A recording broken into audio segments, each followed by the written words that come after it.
And in light of what we learned yesterday about the errors in Article 999 of the state budget and the governor's amendatory veto, we're here to talk about the budgeting process and bringing some transparency to that process.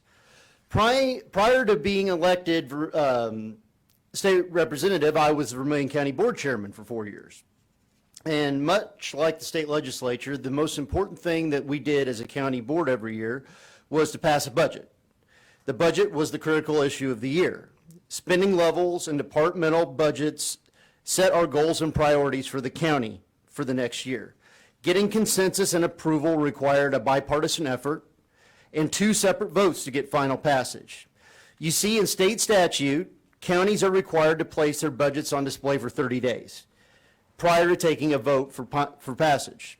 This is a healthy process that required the county board being fully transparent with the public.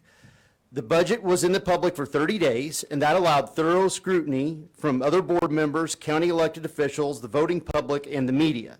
There was ample time for vetting the ins and outs of what was being proposed, and because the process was open, nothing could be hidden. Because the extra time allowed for both political parties to pick apart line items, the chairman had to go the extra mile at engaging members of the opposite party and win their support. The end result was usually a very good product that passed overwhelmingly, if not unanimously. With individual board members feeling like they were part of the process, they played an important role and made sure the needs of their districts were addressed. For my 3-year tenure here in Springfield, I've been calling out the ridiculous budget process that plays out every year. Every year, the process is the same. The budget is crafted behind closed doors by the governor and the legislative leaders, while appropriation committees meet mainly for show and have little or no influence on the final product.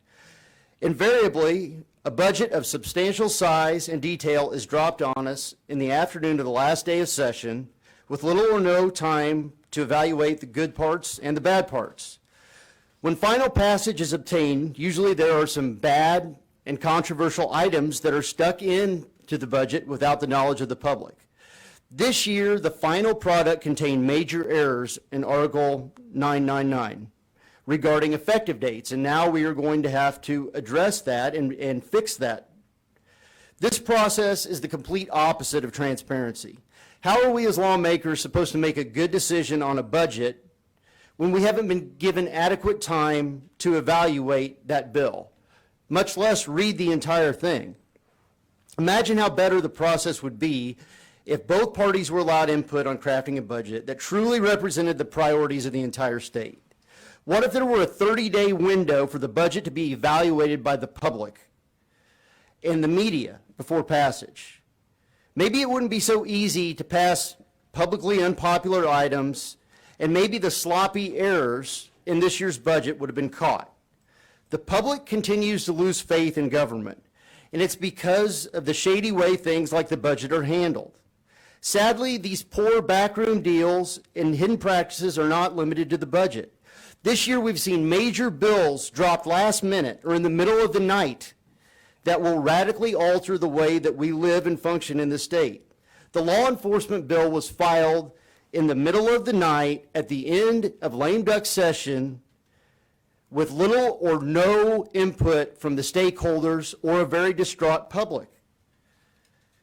Many of these controversial items, just like the state budget, were given next to no time for floor debate. The bill dramatically changing law enforcement was allowed 2 voices of opposition during the debate. A little over 2 weeks ago, this year's almost $43 billion budget passed with many unanswered questions. It passed up against the deadline, and only Leader Demmer was allowed a few brief minutes to question its provisions. This is the worst kind of process. I won't even call it a democratic process because it doesn't deserve that title. I was appalled after being in county government, seeing how business was conducted in Springfield. My shock has now turned to shame. The people of the state of Illinois deserve better than this. When I was a county board chairman, I was required to put my budget on display for 30 days. I'm currently working on legislation that will be filed shortly that will require the General Assembly to put the proposed state budget on display for 30 days prior to passage to allow proper vetting and transparency. The bill will also allow for at least 5 speakers on both sides for and against the budget to speak during the debate. We need to start re-injecting some faith into the system. This will require transparency, and we must allow for proper debate on the most important thing we do all year long. If Speaker Welch, President Harmon, and Governor Pritzker really believe in transparency, and they really believe in a new day in the state of Illinois, they need to give these ideas a fair hearing and an up or down vote. It's time to fix the broken system that is Springfield. Now I'd like to turn it over to my friend and colleague, Representative Davidsmeyer. Thank you, Representative Marron. I am Representative C.D. Davidsmeyer. I represent the 100th District, which is all or part of 9 counties in the central western part of the state of Illinois. We've seen just recently, obviously, we've been notified about the problems within the budget. This reiterates the need, and I've been filing a bill for about 5 or 6 years now that requires the budget to be posted online for at least 72 hours prior to any vote. When I was on the Jacksonville City Council, we always had 2 votes on our budget. We had a vote, and then 2 weeks later at our normal meeting, we'd have another vote. That allowed the general public to come in and see and view the budget. You know, when we came in and a new speaker was elected, we were told that it was a new day in Illinois. Well, the new day has the same exact processes, the same people, and you can even change the people, but if the process doesn't change, it's the same exact thing. You know, as my colleague said, the working groups work behind the scenes and they make up random, you know, cuts to budget. They'll say, oh, let's cut 5% across the board. And they do that because they know that the speaker is not going to actually use those numbers, right? They're crafting them behind the scenes. And I will say the reason why they don't want transparency in this process is not because they're worried about the minority party supporting. They're worried about their own members coming up with reasons not to support bad budgets. We watched for at least a month and a half to 2 months that they ran people in and out, and when I say people, members of the majority party, Democrats ran in and out of their closed-door map room for a month and a half, but they did not do the same thing on the budget.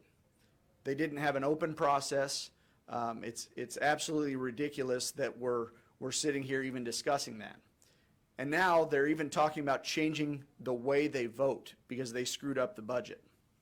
They're talking about having remote voting because their members can't even show up to vote for the budget, which is the #1 job for the state legislature.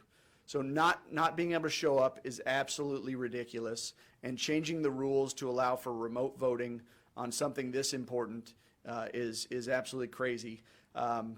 You know, we are better than this. We should be better than this. We owe the people of the state of Illinois much better than this. With that, I'm going to go ahead and turn it over to Leader Tom Demmer. Thanks, CD. Good afternoon. I'm State Representative Tom Demmer from Dixon. This year's state budget was filed 10 minutes to midnight and was 3,000 pages of text. What could possibly go wrong? Well, that night, we were able to identify several things that were wrong with this year's budget, including that it included legislative pay raises, including $1 billion in pork projects for Democrat-only districts, including $650 million in tax increases on Illinois businesses, including $0 to pay down a $5 billion debt in our unemployment insurance trust fund, and now including a list of articles in that bill that did not have an effective date. And now we have to come back and clean all that up. So when the bill landed on Governor Pritzker's desk, he had the opportunity through his amendatory veto to correct those problems. He could have taken out legislative pay raises. He could have taken out $1 billion in pork spending. He could have taken out $650 million in tax increases. He could have dedicated money to pay down our $5 billion debt in the Unemployment Insurance Trust Fund. Instead, he did nothing. He left the budget untouched, flaws and all, except for changing a few dates in a technical section of the bill. The governor had no reason not to fix the other problems in this budget, but he chose not to. He chose to ignore those problems. He chose not to pick a fight with his own party, who passed a flawed budget through a flawed process at the 11th hour. We all know that's not the way that budgeting is supposed to work. It's not the way that a democracy is supposed to work. And the governor abdicated his responsibility and facilitated government working like that by simply correcting a technical error and leaving the larger problems untouched. It's inappropriate. We can't continue to operate like that, and that's why we're coming forward to call for increased transparency, increased public participation in a legitimate budget-making process that does not include these substantive errors year after year after year. Thanks for watching, and if you haven't already, please consider subscribing to our channel. And while you're at it, please leave us a comment. Thank you for watching.